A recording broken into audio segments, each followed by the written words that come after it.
Hi, I'm George Jehanovic.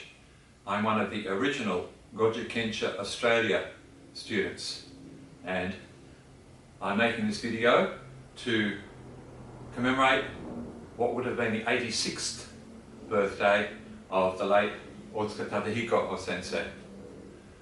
Ohtsuka sensei was an amazing martial arts practitioner, teacher, researcher, historian, and he was an amazing human being, I thought, and I took a lot of his example into my own life to what I looked at to improve the way I do things, improve myself as a person.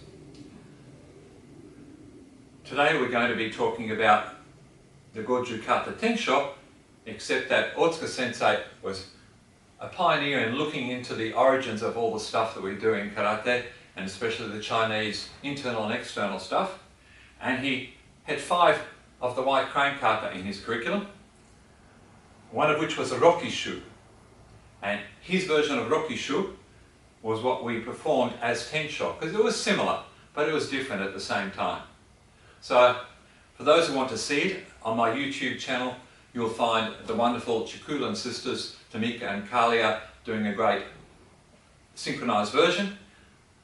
But today I just want to talk about one part of it mainly, which is something he shared with me way back in the first time I was there in 1981, just in an afternoon session I did with him.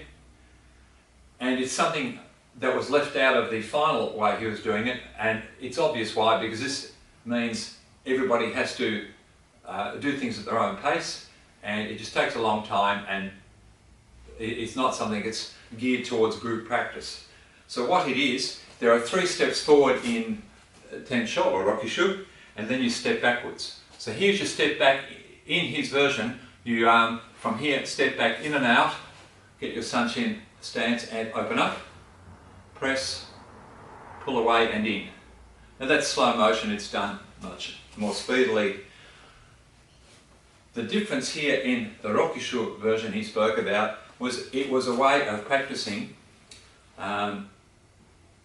improving your ability to utilise each breath. So from here, as you step back, breathe in, and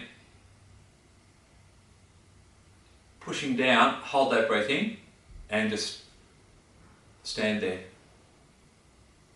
And you wait till you can't hold the breath anymore, or more to the point you need another breath, and then 1, 2. So again, stepping back, breathe in as you.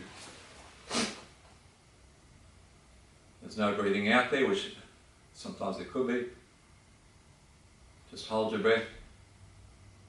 And it can be much longer than this, but for the sake of the video, 1, 2. So, that was, I thought, interesting additional practice for those who might do it in their own practice at home. The other small thing he did, which again wasn't incorporated into his final Tensho / Rokkishu practice, was there was only one more shiuke at the end.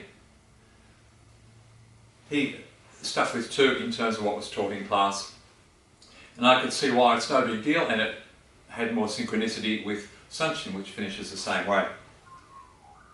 Another thing that he taught which interfaces with Tensho is Uechi style breathing. Uechi style breathing is a quick breath in and shorter controlled breaths out. I'm not going to do a big description of it here, but basically your lungs become like a bit of a sponge, where you breathe out a little bit as you need to, breathe out as you're doing things, whether it's blocking or attacking, and when you've reached the moment where you need to breathe in, you recover as if you're a sponge recovering, so it's very quick. For anyone who's done formal singing of a certain kind, it's similar to what's called the splat. So yeah.